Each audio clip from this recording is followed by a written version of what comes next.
Advertisement பண்றதுதான் digital marketing. நீங்க முன்னாடி எல்லாம் டெலிவிஷன், ரேடியோ அந்த மாதிரி இதுல வந்து நீங்க வந்து அட்வர்டைஸ்மெண்ட் பண்ணுனீங்க. ஆனா இப்போ எல்லாருக்கிட்டயுமே இன்டர்நெட் வந்து இருக்கு, எல்லாருமே இன்டர்நெட் யூஸ் பண்றீங்க.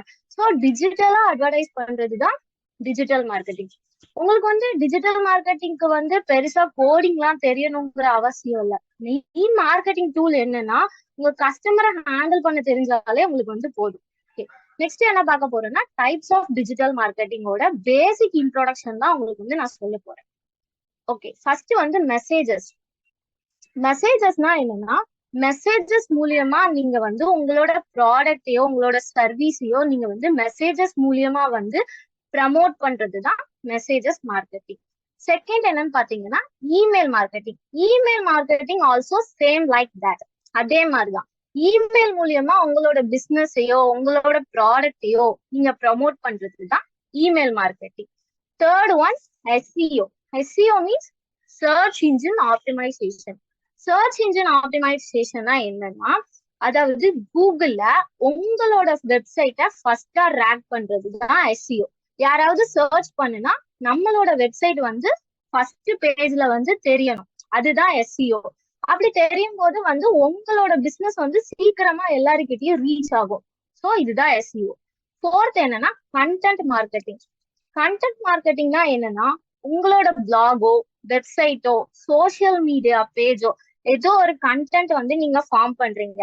அந்த கண்டென்ட்டை வந்து கரெக்டான வேலை வந்து நீங்க வந்து ப்ரொடியூஸ் பண்ணா நல்ல ஒரு க்ரோத் கிடைக்கும். உங்களுக்கு எக்ஸாம்பிளா ஒண்ணு சொல்றேன். நீங்க வந்து ஒரு ஆலோவேரா ஜெல்ல வந்து நீங்க வந்து ப்ரொமோட் பண்ண போறீங்கன்னு வச்சுக்கோங்களேன். ஒரு ஆடு ரன் பண்றீங்க, அந்த ஆலோவேரா ஜெல் வந்து நார்மலா இருக்கும் அப்படின்னு சொன்னீங்கன்னா உங்களுக்கு அந்த அளவுக்கு வந்து ரீச் இருக்காது. இது எங்க கிட்ட ஆலோவேரா ஜெல் இருக்கு, வாங்குங்க, ஸ்கின் ப்ராப்ளம் வந்து சால்வ் ஆயிரும், அது வித்தின் 2 daysலயே சால்வ் ஆயிரும். அந்த மாதிரி உங்க கிளைண்ட் ரெவலண்டா உங்களோட கண்டென்ட்டோ, போஸ்டோ, ஆர்டிக்கலோ, வீடியோவோ, இமேஜோ ஏதோ ஒண்ணு அவங்கள அட்ராக்ட் பண்ற மாதிரி கண்டென்ட் இருக்கணும். அதுதான் கண்டென்ட் மார்க்கெட்டிங். ஃபிஃப்த் என்ன பார்க்க போறோம்னா எஸ்எம்எம். எஸ்எம்எம்னா சோசியல் மீடியா மார்க்கெட்டிங். அதாவது சோசியல் மீடியானா இன்ஸ்டாகிராம், ஃபேஸ்புக் அந்த மாதிரி இதுல வந்து உங்களோட ஸ்டோரி போஸ்டர், உங்களோட பிசினஸ் ரிலேட்டடாவோ உங்களோட ப்ராடக்ட் ரிலேட்டடாவோ ஸ்டோரி போஸ்டர்ஸ் போட்டு உங்களோட பிசினஸ ப்ரமோட் பண்றதுதான் சோசியல் மீடியா மார்க்கெட்டிங். எக்ஸாம்பிள் ஒண்ணு சொல்றேன். நீங்க ஒரு கேக் ஷாப் வச்சிருக்கீங்கன்னு வச்சுக்கோங்களேன். உங்க கேக் ஷாப்போட டீடைல்ஸ், போட்டோஸ் அது எல்லாத்தையும் ஃபேஸ்புக், இன்ஸ்டாகிராம்ல வந்து போஸ்ட் பண்ணி உங்களோட கேக் ஷாப்பை ப்ரமோட் பண்றதுதான் social media marketing. Okay, sixth என்ன பார்க்க போறோம்னா கூகுள். கூகுள் யூஸ் பண்ணி கூட நீங்க வந்து உங்க ப்ராடக்ட வந்து ப்ரமோட் பண்ணலாம். அதாவது கூகுள்ல பாத்தீங்கன்னா ப்ரமோஷன் ஒரு ஆப்ஷன் மாதிரி உங்களுக்கு கொடுக்குறாங்க. Google by business. அதுல போய் உங்க அக்கௌண்ட்டை நீங்க வந்து கிரியேட் பண்ணி உங்களோட ப்ரொஃபைல், உங்களோட லொகேஷன் எல்லாத்தையும் நீங்க செட் பண்ணி உங்களோட ப்ராடக்ட வந்து நீங்க ஈஸியா ப்ரமோட் பண்ணிக்கலாம். செவன்த் என்ன பாத்தீங்கன்னா பேப்பர் கிளிக். ஓகே, பேப்பர் கிளிக்னா என்னன்னா புரியுற மாதிரி சொல்றேன். எல்லாருமே ஸ்பாட்டிஃபை ஆப் வந்து நீங்க யூஸ் பண்ணிருப்பீங்க. நீங்க வந்து ஸ்பாட்டிஃபைல சாங் கேட்டுட்டு இருக்கும் போது உங்களுக்கு அமேசான்ல இருந்து இந்த மாதிரி 50% ஆஃபருங்கிற மாதிரி ஒரு ஷூவோட ஆட் வருது. நீங்க அதை போய் கிளிக் பண்றீங்க. சோ நீங்க அதை போய் கிளிக் பண்ணும்போது ஸ்பாட்டிஃபைல இருந்து அமேசானுக்கு வந்து பெர் கிளிக்கு இவ்வளோங்கிற மாதிரி ஒரு அமௌண்ட் வந்து ஃபிக்ஸ் பண்ணிருப்பாங்க. அதுதான் பேப்பர் கிளிக். எயித்து என்ன பார்த்தோம்னா டூல்ஸ். டூல்ஸ் எதுக்கு யூஸ் பண்றோம்னா டூல்ஸ் யூஸ் பண்ணி வந்து நீங்க டிஜிட்டல் மார்க்கெட்டிங்கை இன்னும் இம்ப்ரூவ் பண்ணிக்கலாம். எக்ஸாம்பிள் ஒரு 3 டூல்ஸ் சொல்றேன். Canva, Google trend, similar web. இந்த மாதிரியான டூல்ஸ் வந்து நீங்க யூஸ் பண்ணி உங்களோட போஸ்டர்ஸை நீங்க கிரியேட் பண்ணிக்கலாம். அப்புறம் ஷெட்யூல் பண்றது, அப்புறம் கண்டென்ட் கிரியேட் பண்றது. அதான் நீங்க டூல்ஸ் யூஸ் பண்ணி நீங்க வந்து உங்க டிஜிட்டல் மார்க்கெட்டிங்கை வந்து நீங்க வந்து இம்ப்ரூவ் பண்ணிக்கலாம். நைன்த் என்ன பாத்தீங்கன்னா அஃபிலியேட்டட் மார்க்கெட்டிங். அஃபிலியேட்டட் மார்க்கெட்டிங்னா என்னன்னா அமேசான்ல வந்து அஃபிலியேட்டட் மார்க்கெட்டிங் இருக்கு. சோ நீங்க அமேசானோட பேஜ்ல போய் இந்த மாதிரி அவங்களோட ப்ராடக்டோட லிங்கை வந்து நீங்க வந்து அந்த அஃபிலியேட்டட் லிங்கை வந்து நீங்க வந்து உங்களோட ஸ்டோரியில வந்து உங்களோட பிளாக்ல வந்து நீங்க போட்டீங்கன்னா அதை கிளிக் பண்ணி உங்களுக்கு பை பண்ணும்போது அமேசான்ல இருந்து உங்களுக்கு வந்து ஒரு கமிஷன் மாதிரி கொடுப்பாங்க. அதுதான் அஃபிலியேட்டட் மார்க்கெட்டிங்.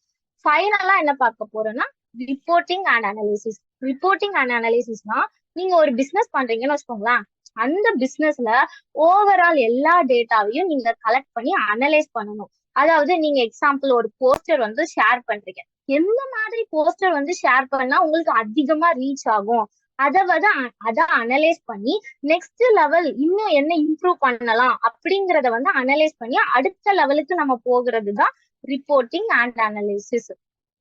சோ உங்களுக்கு வந்து இந்த 10 டாபிக்ஸையும் நான் வந்து பேசிக் இன்ட்ரோடக்ஷன் கொடுத்தேன். இது எல்லாத்தையுமே டீட்டெயிலா நம்மளோட எக்ஸ்பர்ட்ஸ் வந்து நெக்ஸ்ட் ஸ்டெப்ல வந்து சொல்லுவாங்க. ஓகே, நெக்ஸ்ட் என்ன பார்க்க போறோம்னா நம்ம டீட்டெயிலா பார்க்க போறோம் எல்லாத்தையும். ஃபர்ஸ்ட் வந்து topic 3, messages marketing. First messages மார்க்கெட்டிங்னா என்ன? Messages marketing is the form of digital marketing. அதாவது உங்களோட ப்ராடக்டையோ உங்களோட சர்வீஸையோ உங்களோட பிசினஸையோ மெசேஜஸ் மூலியமா மார்க்கெட்டிங் பண்றதுதான் மெசேஜஸ் மார்க்கெட்டிங். இன்னைக்கு வந்து உங்களுக்கு வந்து 2 டைப்ஸ் ஆஃப் மெசேஜஸ் மார்க்கெட்டிங் வந்து சொல்லி கொடுக்க போறேன். ஒன்று வந்து வாட்ஸ்அப், இன்னொன்னு வந்து ட்ரெடிஷ்னல் எஸ்எம்எஸ்.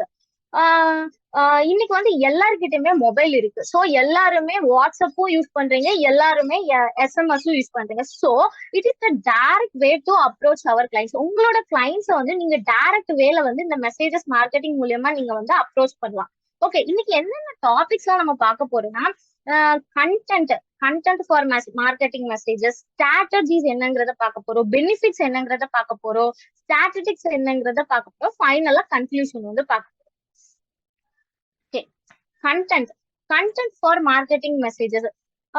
அதாவது கண்டென்ட் எப்படி இருக்கணும், நம்ம ஒரு மார்க்கெட்டிங் பண்ணனா நம்மளோட கண்டென்ட் எப்படி இருக்கணும்ங்கிறத வந்து நான் டீட்டெயிலா சொல்லி கொடுப்பேன். ஃபர்ஸ்ட் கண்டென்ட்னா என்ன?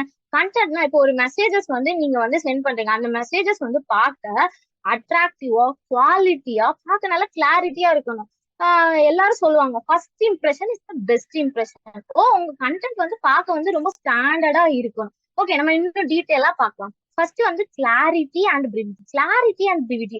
இப்போ ரேவதின்னு ஒருத்தவங்க இருக்காங்கன்னு வச்சுக்கோங்களேன், அவங்க வந்து ஒரு கண்டென்ட் வந்து கிரியேட் பண்றாங்க. அவங்க எப்படி எல்லாம் கிரியேட் பண்றாங்கிறத நம்ம பார்ப்போம். ஃபர்ஸ்ட் வந்து கிளாரிட்டி அண்ட் பிரிவிட்டி.